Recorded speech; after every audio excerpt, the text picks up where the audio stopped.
Everyone, welcome to Heal Thyself. Thank you for joining. What a good show I have for you today. We are going straight into it. We're going to be talking about brain fog. I know so many of us, I remember when I was practicing, there was so many people like, Doc, I don't feel good. My brain is not working well. I don't remember the things I used to. I'm not as focused as I used to, and I'm certainly not concentrating the way I used to. So we'll be going into brain fog. And today's special guest is going to be a friend of mine, Dr. Alejandro Junger, who is very well renowned and with many accomplishments, but none of the least being that he has traveled the world and has been exposed to some of the most incredible medicines. So he's going to share some of those gems with us. I can't wait for that. So without further ado, let's get to this knowledge bomb.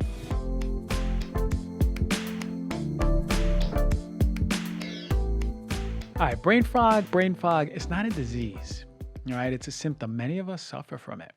And there's multiple causes of brain fog. But I know many of us have dealt with it. You got trouble thinking, you definitely can't focus, and lack of overall concentration. You're confused even sometimes, forgetful. You're not remembering to lock the door. Maybe you're worried you didn't even turn off the stove, right? So really, it's a subjective experience. We can't really quantify how brain fog manifests. What's the mechanism of brain fog? Well, we don't truly know or fully know yet. Some theories are it's a lack of blood flow to the brain, certain parts of the brain that are involved in many of these cognitive functions, or it may be due, or also may be due to a depletion of serotonin. And that's a neurotransmitter that's made in the brain, but mostly in the gut, which I sort of like lean into the serotonin approach to it more. And I'll tell you why later. But serotonin is the neurotransmitter in our brain that really modulates mood, appetite, different signals for digestion. So what reduces serotonin? Alcohol, caffeine, nicotine, antidepressants. All these are going to be reducing the production of serotonin, mostly in the gut. Okay. So what are some of the major causes of brain fog? Well, when I thought about this, I thought one of the first things is improper nutrition, for sure. You don't have to go further than omega-3s. First and foremost, low level of omega-3s are going to reduce your serotonin production as it is. But also, they're super important for brain health. This is why we talk about kids making sure they're getting enough omegas in their body, pregnant women, and also through our adult lives. We just want to make sure, because they're feeding our brain, particularly the brain cells, the neurons, right? It's also having an anti-inflammatory effect on the body. I think inflammation plays a major, major component in brain fog. So the serotonin, okay, yeah, we know. The inflammation is going to be another component to it, as well as the blood flow. All right, so when it comes to inflammation, then we have to think omega-3s and omega-6s. We need them both, but at different ratios. And I spoke about this before on this show. Omega-3 should be at a much higher ratio, about 4-1, omega-3 to omega-6. Now, omega-6, unfortunately, can be, we intake them so much that the omega-3 to omega-6 ratio can be 1-20, which is pretty incredible because we really indulge in these high omega-6 foods. Some of the quickest ways to get up your omega-6s, which are the more inflammatory omegas, are going to be utilizing a lot of grapeseed oil, corn oil, cottonseed oil, soy oil. So these are why I say stay away from these vegetable oils and go with high omega-3 vegetable oils. But also a lot of foods, and you can look this up right on Google, a lot of foods, they'll show you a whole list of high omega-6 foods. But it wouldn't be a surprise. A lot of these are the ones that you would expect to have high omega-6 or be more inflammatory. Okay, so, and of course, avoid the simple carbs, avoid the sugars, avoid the processed foods, the sugary drinks, okay? And make sure that you're starting to intake more of high omega-3 foods. What are those? If you eat fish, then it's going to be fish. We know that. Mackerel, tuna, salmon, nuts and seeds, and flax oil. Make sure you're getting that in your diet too. Another important nutrient, vitamin D. Super, super important. Vitamin D, when it's right, will lift up that brain fog. Many folks develop or worsen their brain fog in the winter, and this may be a little clue that we need to look into. Oh, your vitamin D status might be low. You got to go get it tested. Should be between 40 to 60 nanograms per milliliter. For me, that's higher than the level which we want to see in conventional labs, but for me, 40 is about where you want to be at the lowest. All right, so you want to make sure If you are lower than 40, then you're supplementing. So talk to your doctor about supplementation, about how many IUs would be best for you, and make sure you're getting sun. If you have sun during the winter, get in that sun. All right. B vitamins, super important for brain health, brain fog. B6 and B12 are some of the most important ones, really important in overall brain health. We know that, but it's integral in many of these enzymatic reactions that happen in the brain to keep it functioning, to keep it processing, to keep it going. Minerals. This is why I talk about minerals all the time.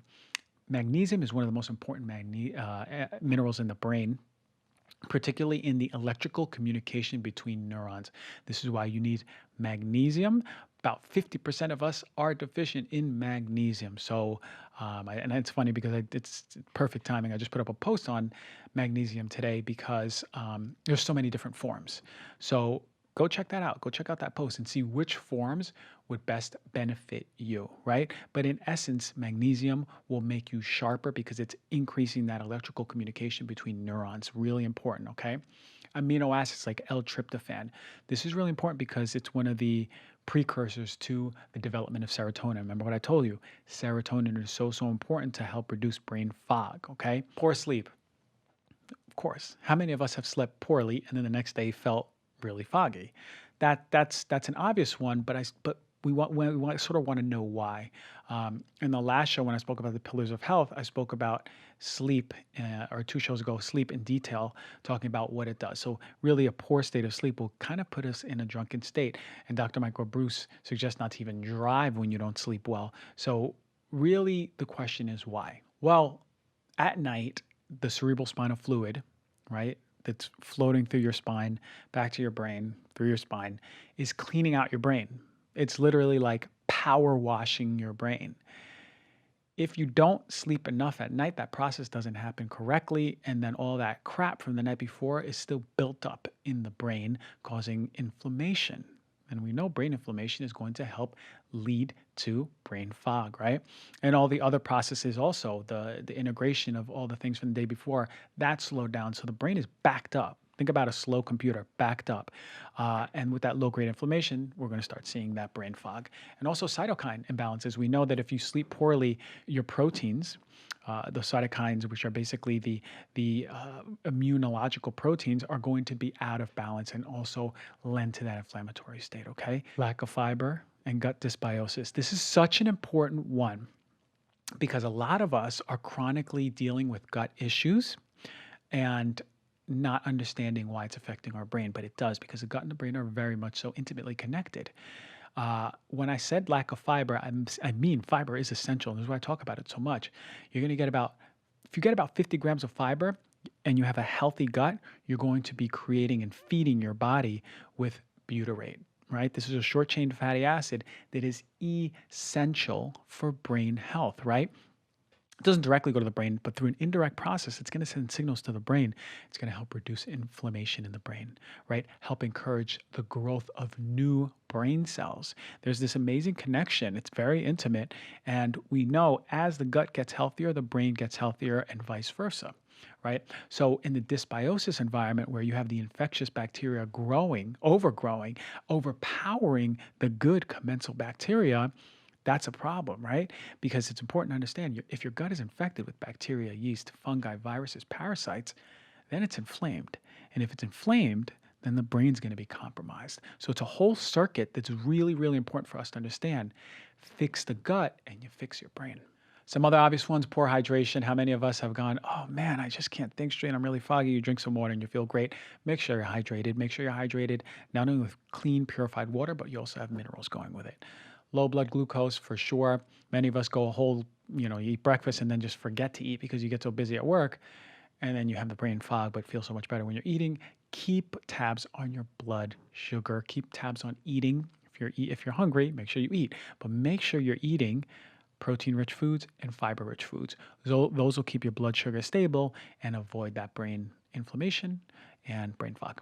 Okay. Lack of exercise. Of course, this is one of the other important ones, and this lends more to the flow of blood, the cerebral flow. So really important as you're exercising, not only are you increasing blood flow to the brain, You're moving that cerebrospinal fluid, right? You're detoxifying the brain, getting rid of that junk. You're detoxifying the body. You're reducing, you're causing a little inflammation when you're working out, but overall it's reducing over time. You're strengthening your body, your hormones, everything is, the elegant symphony is working well. So make sure you're exercising enough if you have brain fog.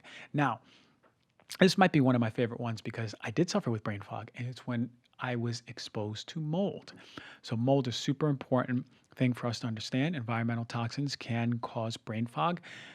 These spores, the mycotoxins that you are breathing in, are going to cause brain inflammation, which is going to lead to brain fog for most folks, almost all, because it does manifest pretty quickly, aside from sinus issues, as cognitive deficits. And we start seeing it pretty quick, especially in memory, in focus, in communication, and word recall. So if you're suffering, and I mean, like, let's say I went over this whole list and you go, you know what, Dr. G, my gut is good. I'm eating well. I'm hydrated. I got all my vitamins. I got a vitamin test. It looks great. My vitamin D is great. What's going on? Then you really have to start thinking about your environment, because mold can absolutely start inflaming the brain. So think about that. I did a whole mold show. Go back to that whole show. Listen from minute 1 to the last minute to have a better understanding if you're afraid that your environment has mold, because on paper, 50% of homes are moldy. Other environmental toxins, heavy metals. The reason why I talk about them so much is because they have an affinity for tissues, particularly the brain. So heavy metals love hanging out in the brain. They love being stored in the brain. We see it in postmortem autopsies where we see heavy metals building up in the brain when they test for it. So mercury, lead in particular has a huge affinity for the brain, cadmium, arsenic, okay, and other ones. But these are really important ones, and this is why I talk about where they're found and how to avoid them. But we know high heavy metal foods. Listen to my cacao powder show, listen to my protein powder show, collagen show. But certainly learn more about heavy metals. I don't think they're talked about enough, but you can do your research. This is the empowerment. All right, and lastly, if you have brain fog, you may want to talk to your doctor about supplementing. Right? I talked about the interventions. You got to be exercising. You got to be eating better. You got to be pooping. You want to make sure you're detoxifying as well, and making sure you're getting good sleep. But you may want to supplement some nootropics. And these are agents that are going to be helpful in feeding the brain. And they have each one has different aspects to how it helps the brain. But really, essentially, what we're going to see is reduction in brain inflammation, increasing blood flow, increasing brain metabolism, right?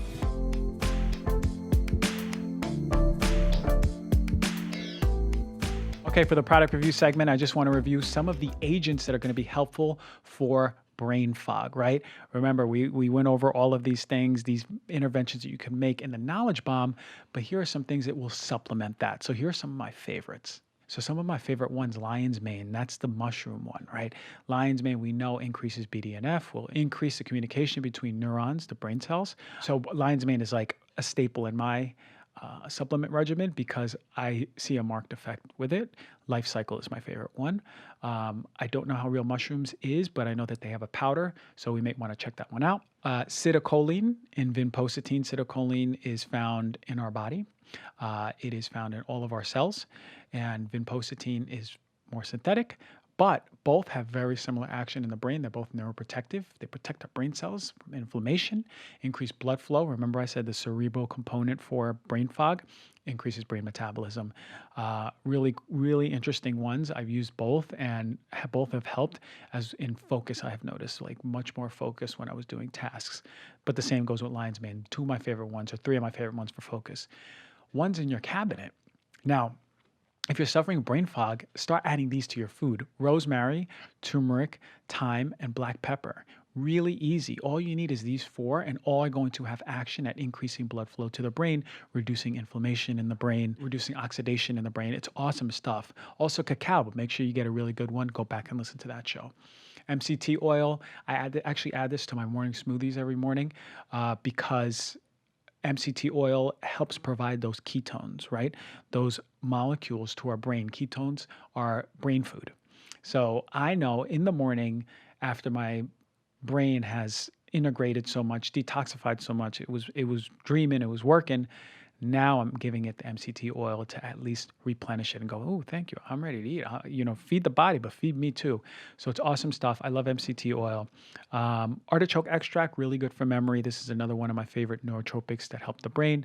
Of course, omega-3s, you can get them from plant or fish, going to increase the communication between nerve cells in the brain, reduce inflammation in the body and in the brain. So really important stuff.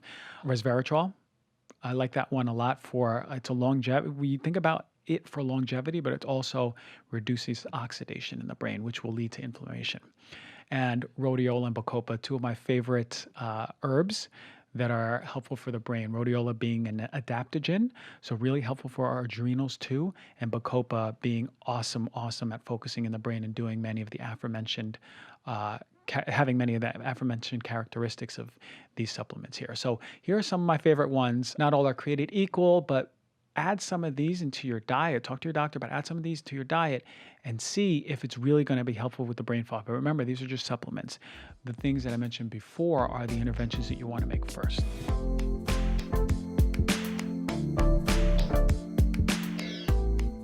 All right. Today's special guest, Alejandro Junger, right? He's a cardiologist, internal medicine.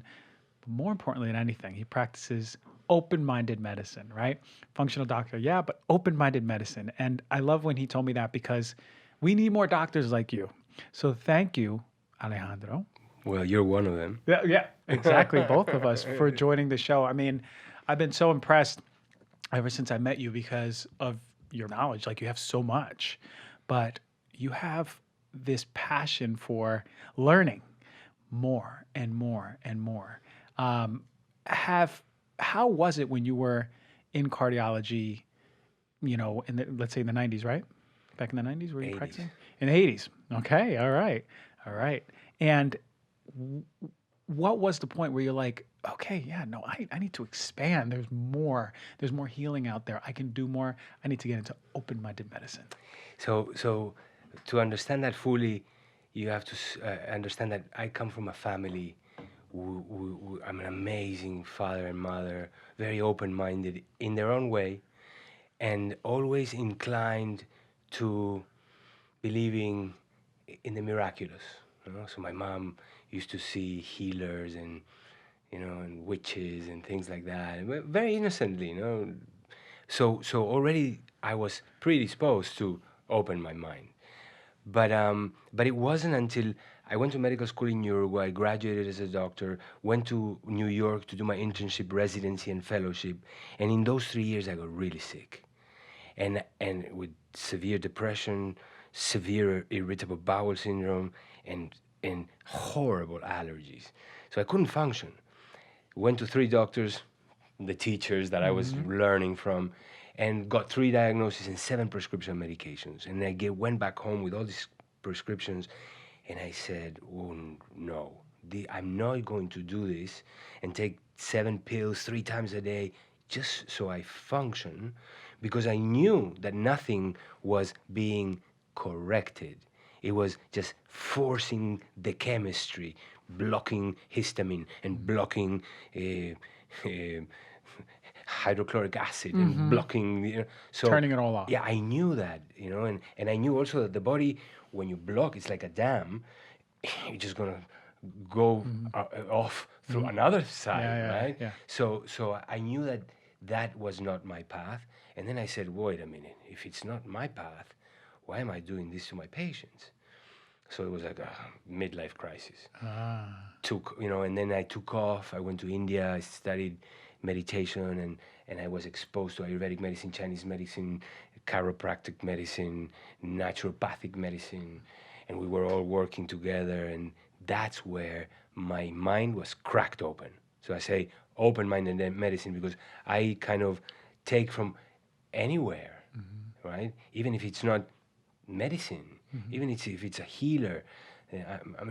I have stories that are just out of a novel with healers and things like this. I've been searching them all my life. But yeah, what I say is this: you cannot argue with success. If you have a patient and you wanna and you can help him with something that, even if it seems weird, as long as it's safe and you do help him, who cares, right? That's my philosophy. Yeah, absolutely. The safety is a big part, right? Like, if they're improving, then why not be open to it? And I wish that that was actually the mindset of all of medicine here in the States and around the world. Because I know I've seen naturopathic modalities help massively so many people. I've seen chiropractic help people. I've seen TCM, traditional Chinese medicine, help people, and certainly Ayurveda. But we don't have these modalities accessible like we usually do. Functional medicine, Functional medicine. right? I Yeah. say that functional medicine is what a regular doctor would turn into if you teach him how to think like an Ayurvedic or a Chinese medicine doctor, but with all the tools Yeah. and information of Western medicine. Wow. If they had the toolkit, right? Well, we have a toolkit. Yeah. It's just that we need to reorganize it and think it in a way in which the body, the patient, is an individual immersed in an environment and affected by a family and in a culture, in a society, a tribe, right? So when you start thinking like that, whatever we know about the physiology and biology, and you look at it in a different way, right? Yeah. Yeah. So then at what point, let's say it cracked open, you have all of this new influx of modalities. You said, wow, this is helping this person here in India and TCM, and this is amazing. So then you come back to New York. What happened then? So I'm in India, and we see people in a round table. The patient is there, the Chinese medicine doctor, myself, the Ayurvedic medicine doctor, the naturopath, and we're all talking to the patient, and everybody's asking questions according to what they want to find out. So, the Ayurvedic doctor was asking questions about how the person reacted to certain foods, and right. And at the beginning, I was like, what does that matter, right? And then the other one was asking this and that, and then afterwards we all stopped and said, okay, what would you do? What would you do? And I at the beginning with some resistance, but then when I witnessed what was happening, I said, wow, there's a big value to all of this, right? So that's when I was exposed. And then, now when I came back to the United States, I said, this is how I want to practice medicine. Wow. So I'm going to look for Chinese medicine doctors, Ayurvedic medicine doctors, and. But the reality, and you know this well, is that in order for me to be profitable to the practice that hired me, it translated to 7 minutes per patient, right? So the patient, it's kind of tricked because the patient comes, has to fill paperwork, is sitting in the waiting room, then the nurse puts him in a room, takes a temperature, takes the blood pressure, writes everything in the chart, puts the chart in the door. And I was going from room to room, right? 7 minutes per patient. And then as soon as I left, I was seeing 25, 30 people a day. How can I even understand where their problem is coming from?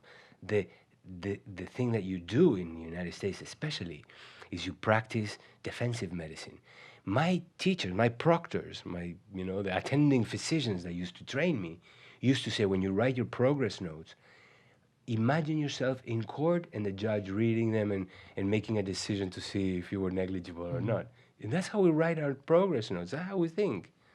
So this is really, really not a way to achieve wellness and, optimization of all functions. It's just a way to kill symptoms. Yeah, yeah, and it's unfortunately that's the paradigm, right? That's where we are, and I was so put off the last time I went to a traditional, really by the book allopathic doctor. It was, I was getting strep throat every single year, twice a year, really bad. This was many years ago. She didn't even look at my throat. She just wrote my prescription at that point because it was already 8 minutes, 9 minutes. There's people out in the next room, and I said, what the heck? I go, something didn't seem right about that. Or she even asked me like, what am I eating? Am I eating sugar, processed foods, trans fats, something that's really causing inflammation to create that space where I'm constantly getting infections. But it must have been really frustrating for you because you had all this knowledge, right? Well, the thing is that I was trained as a doctor and I believed in medicine. I thought that medicine was the tool, right? And in many ways, it is. For the acute problems, it's the best tool, right? You have a car accident, I'm not going to go meditate or drink Toolkit. I'm going to the best orthopedic surgeon in the planet, right? Which is Western medicine at its best. But for the chronic problems that we're suffering from, Western medicine insists on the acute solutions, and they just don't fit. And the problem is that 90% of the problems that we're suffering as a species are chronic problems. And we're treating everything with the 10% good solutions. We're trying to force it down the chronic problems' throats, you know? It's so true. I mean, I just put up a Q&A on Instagram and someone asked a question about that. And I said exactly what you just said. Acute, the best of the best. But you can't put that model on, chronic diseases. Or even preventative. That's almost negligible. We have to start preventing to get to that chronic space. And that's the beauty of functional medicine. Yes. Because that's what functional medicine brings to the table, that it grabs all the knowledge that's already been accumulated.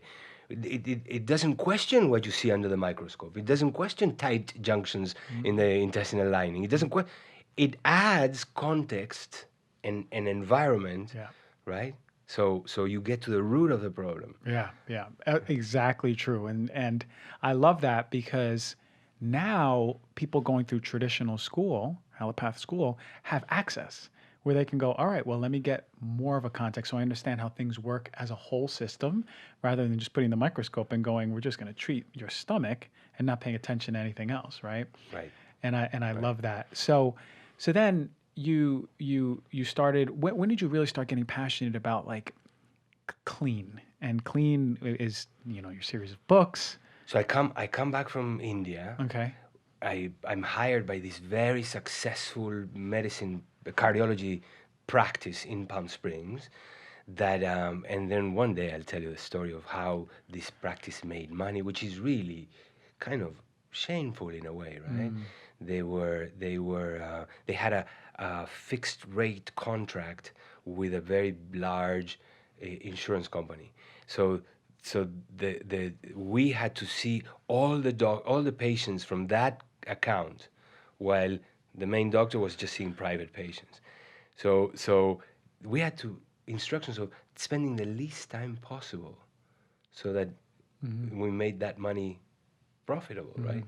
Anyways, and I say these things because people have to be careful, right? And I always tell my patients and people that listen to me, if you go to the doctor and they don't sit with you and they don't look in your eyes and they don't ask you what you ate, unless it's a highly specialized surgeon and there's no point for him, then change doctors.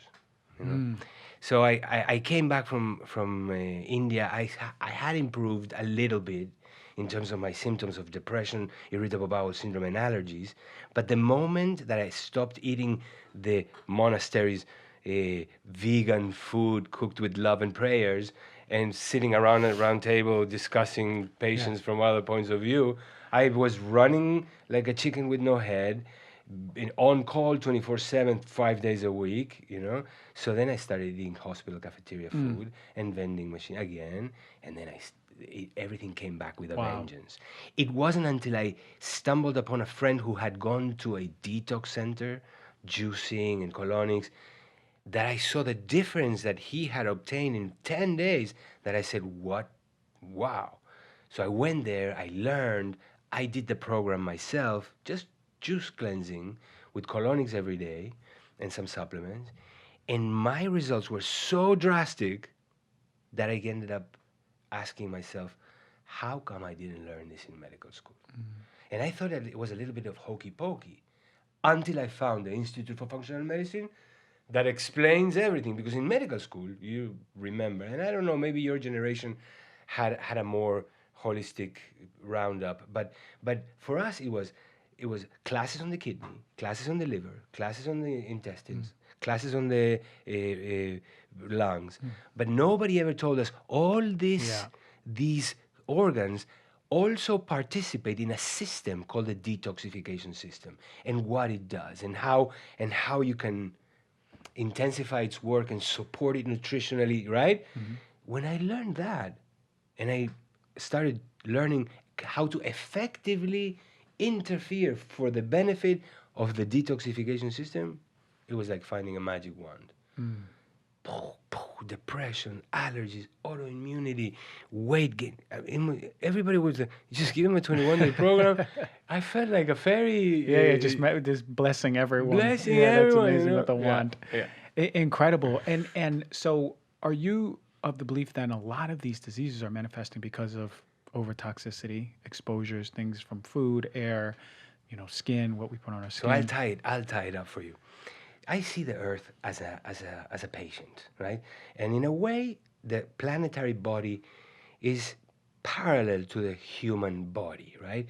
The planetary body has arteries, which are the rivers. It has lungs, which are the forests. It has amniotic fluid still, which are the oceans. It has cells, you and me, and different cells running around, just like your body has different cells running around, right? And this planetary body has a fever. And we talk about it, global warming, but really fevers are symptoms, right? So if we look at it as a doctor and we look at this patient with a fever, and then you say, okay, well, where's the fever coming from, right? And what do you do when your patient comes? You take blood and you analyze it, right? Let's say we go with a giant syringe and suck some of these moving, people, right? And we analyze them, and we see under the microscope, right, a very similar thing that we see with cancer cells. Cancer cells are killing each other and killing other cells and producing toxic waste and reusing resources and not caring for other cells, spatially, so they invade, And the human beings are doing the same on the planet, right? So what is the most common aspect of this cell and the effects that are causing in the planet? Toxicity. Right? The planetary body also has a detox system, and it has to do with the plants and the generation of oxygen from plants, and we are diseased cells and producing so much toxicity that we are bathing ourselves in, right?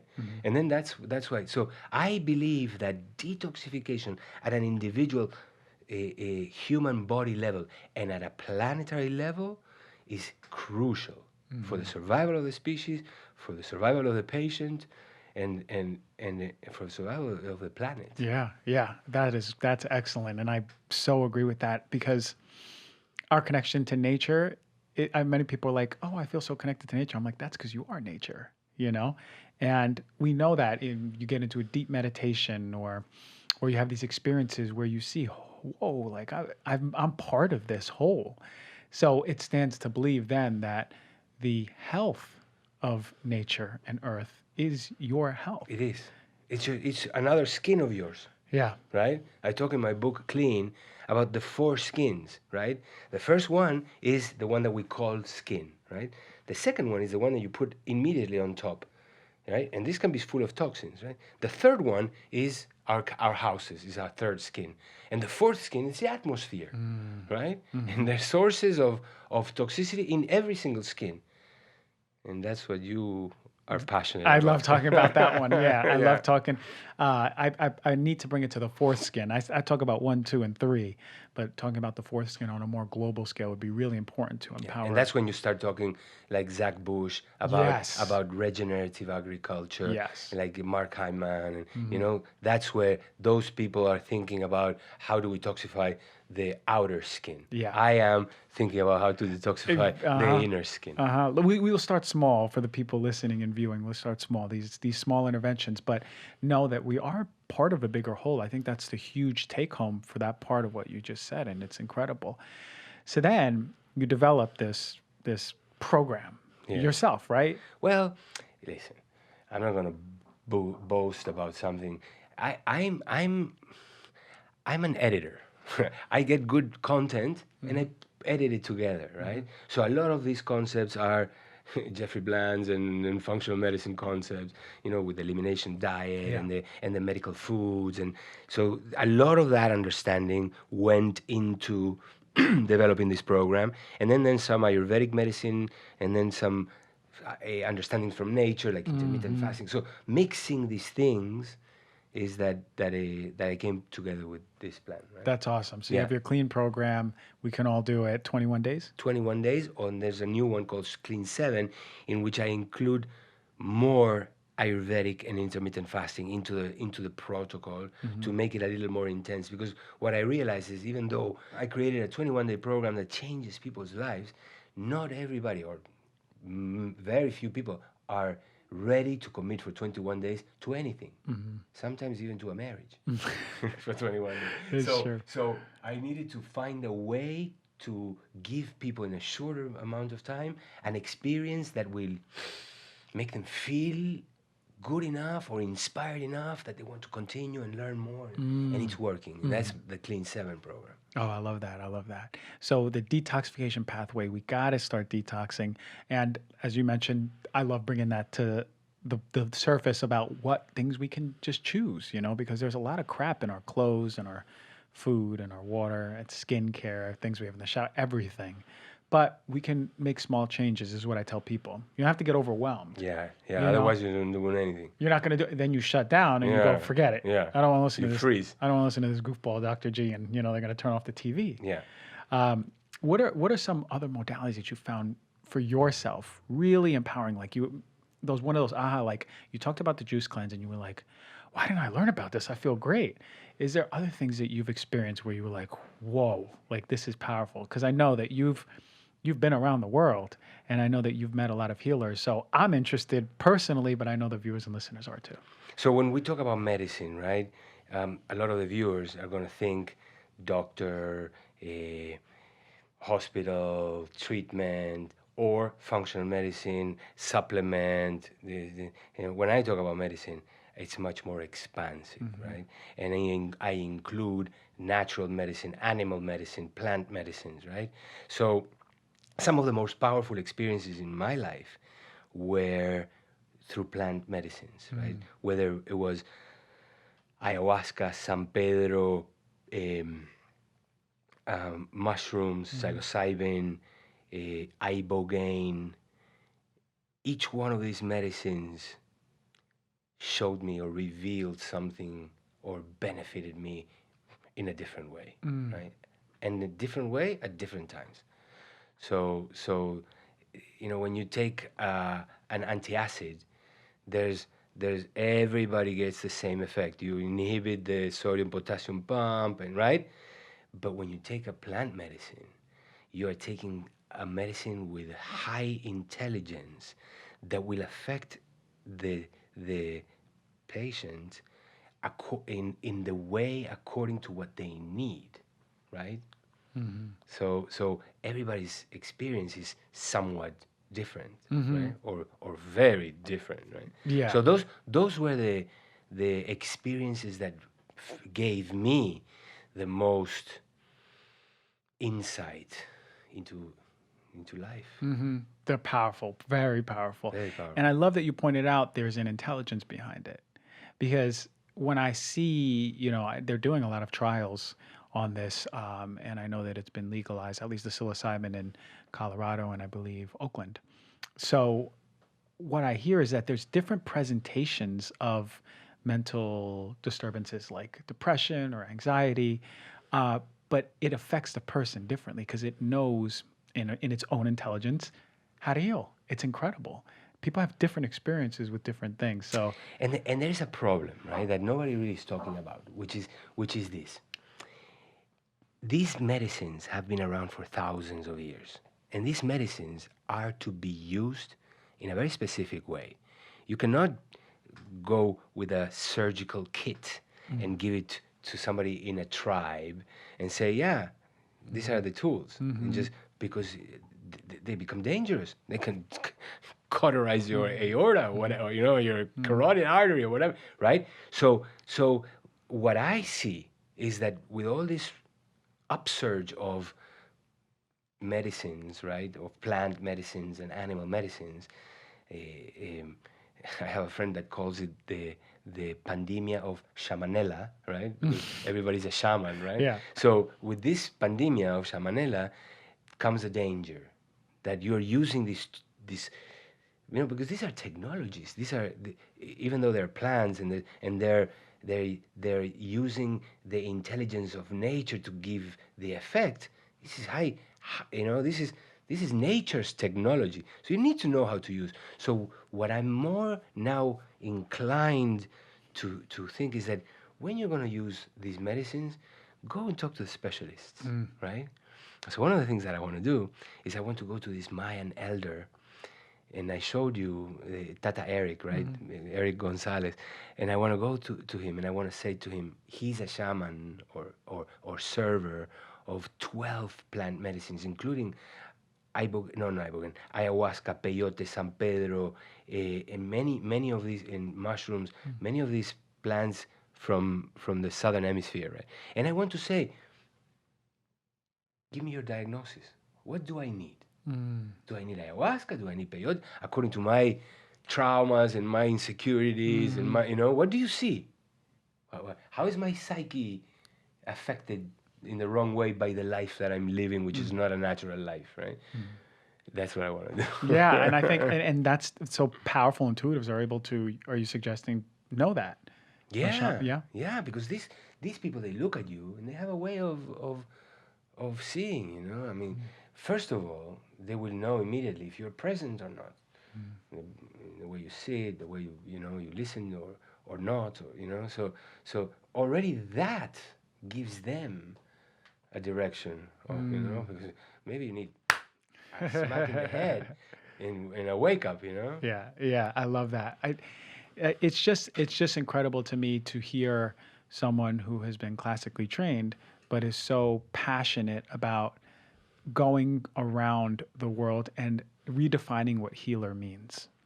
And there's so much power in that, because just because you got a doctor degree does not mean you are a healer. There's many doctors out there who aren't healing. Actually, many times it's an impediment. It's many times it's an impediment. Exactly, right? Because you know that this works, but you may be with your hands tied behind you Or blind. or blind. Yeah. Yeah, that's and it's true. But the power of seeing other people do what they do and heal, it's pretty incredible. There's Right? nothing that gives me more exhilaration would be the word.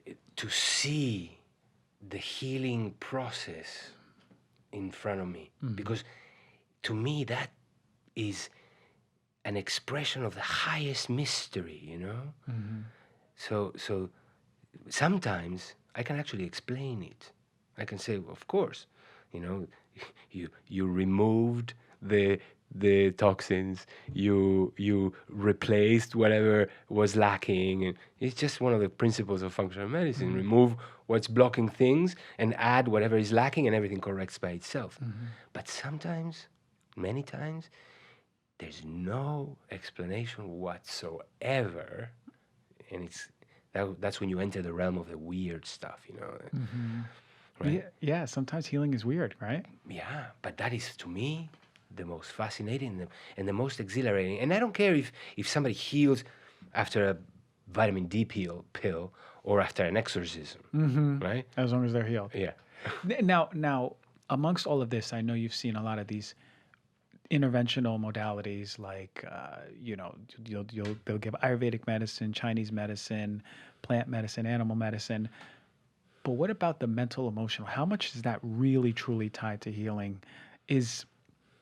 I always talk about a glacier, and the little part that you see is just those physical symptoms, right?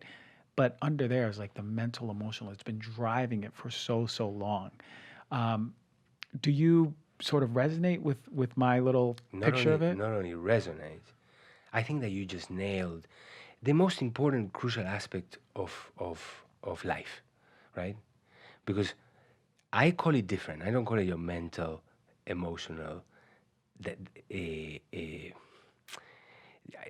is the consequence of your state of being, right? So what I am looking for is a state of presence that when that state is happening, many of the mental, emotional blockages, interferences, distortions, dysfunctions just get resolved, you know? And it can happen like this, the moment you become present. Sometimes I do little exercises with patients and I see that they're not looking or they're not really present. So I find a way of shocking them into, like, you know, or either saying something or maybe just stopping talking, and then suddenly they realize, and what, you know, we're not listening. And then you put them in the present, and sometimes I see some of the problems dissolving, like anxiety attacks and things like just right in there in front of my eyes, right?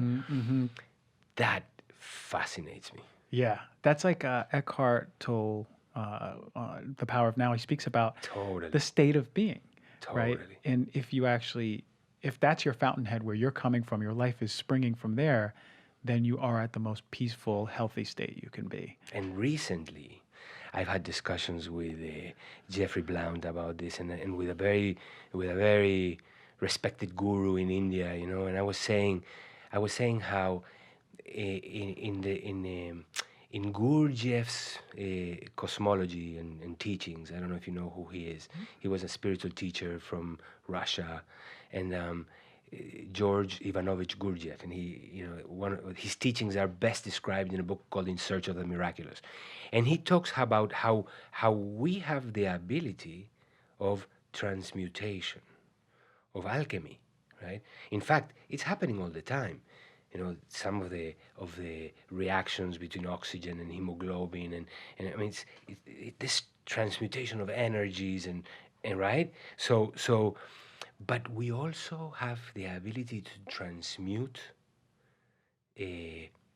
matter, and this is a little crazy, right? But stick with me for a second, and that ability really depends on your level of presence, of your state of being. And the people that are fully present have access to having shifts inside their biology happen. So, for example, if you're lacking vitamin D, but you're in a state of complete expansion, you may not even need the vitamin D. Wow. You know, and that is really what I am trying to understand, because there's a point in which grace comes in. It's not just all physical, Newtonian, Cartesian, right? There is something beyond. Something more powerful. Beyond. Yeah, it's pretty incredible because that got me thinking about people who meditate for like 30, 40 days, 50 days. They don't eat. They don't drink water. How are they surviving out there? Right? Like this gets me thinking, is it possible that in a hyper state of presence that your body's biology and chemistry just goes, no, you're good. We don't even need to function right now. Well, you've heard of Breatharian. Breatharian. So that's the next thing I was thinking about. So yeah, I mean, I believe that all these things are possible. Not everybody that claims to have those abilities has them. In fact, most people that claim to have them don't, because the people that have them don't claim to. But yeah, I believe that when, you know, when they describe Jesus Christ waking up the dead or making the cripple walk, they're talking about actual phenomenon, not it's not a poet, it's not a poesy or a, you know. Yeah, not an analogy. Not an You're analogy, saying that it truly was Yeah, physical. yeah. And when somebody is at that level, right? And Jesus Christ seems to have been the maximum expression of that. Buddha, Jesus Christ, Muhammad, right? They had these abilities that, as if they were nature and they can bend the rules, you know. Right. So then you think about healing with your hands. Is it literally just an expression of changing energy into matter, matter to energy? That alchemy. It's pretty. That's a great part of this conversation because I always, I often think about this.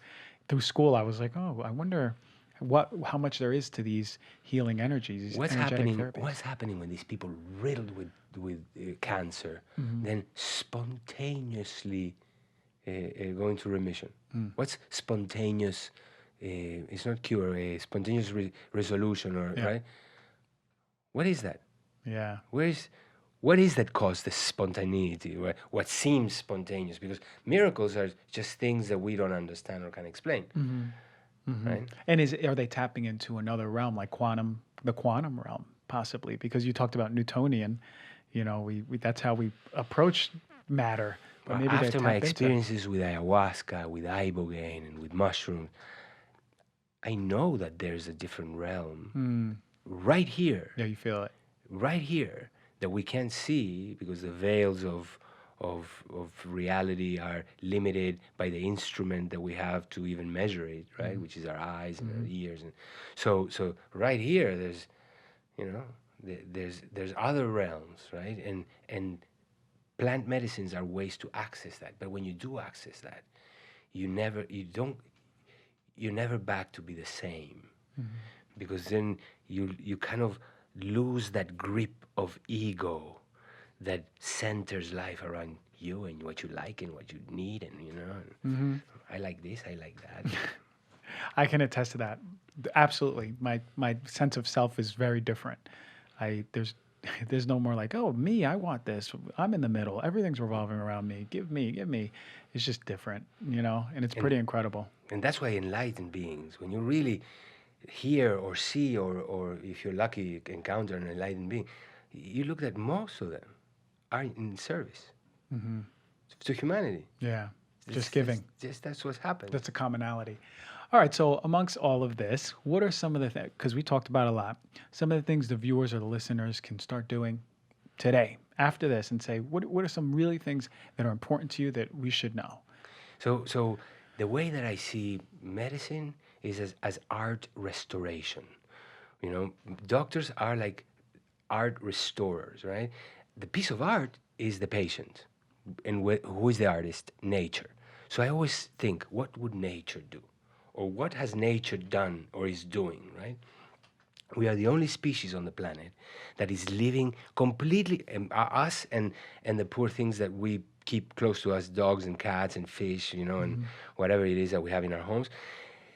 We are living in such a different way than the rest of the animals in the planet, and we're suffering for it.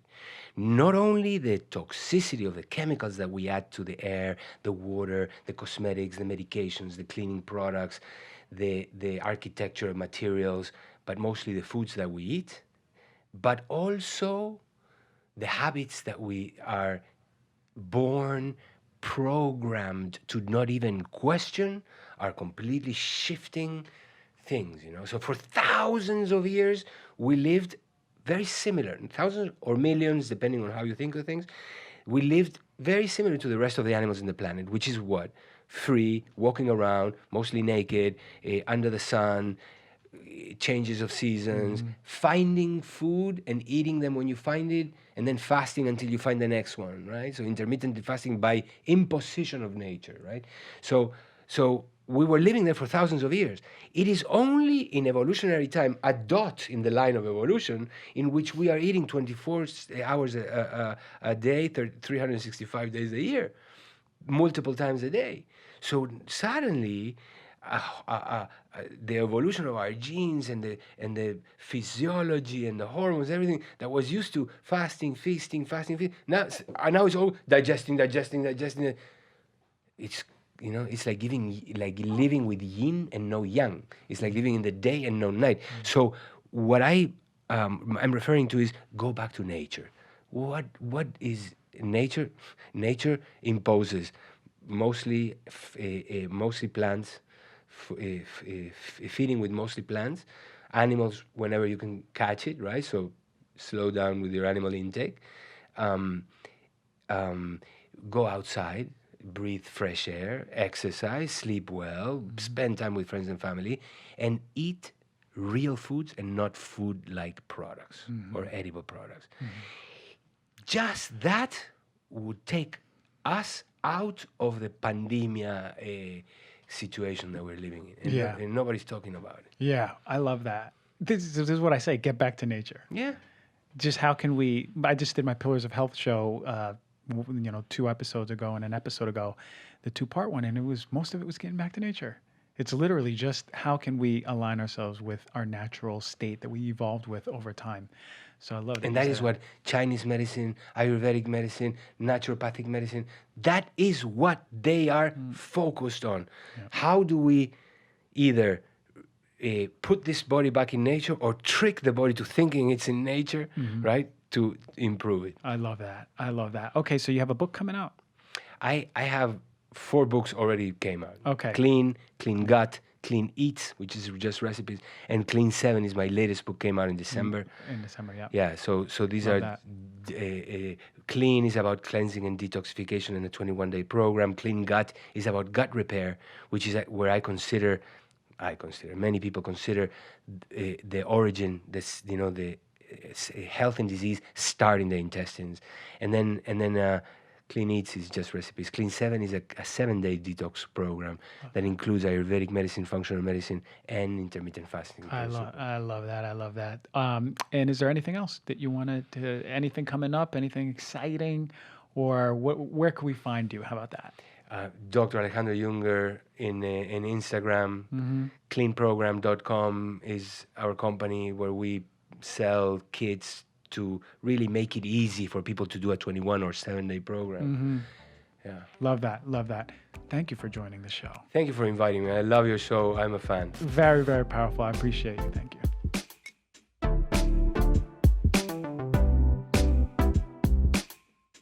Dr. Alejandro Junger, well-traveled, such a wise soul. It's incredible to see a medical doctor speak that expansively. It's really encouraging for me.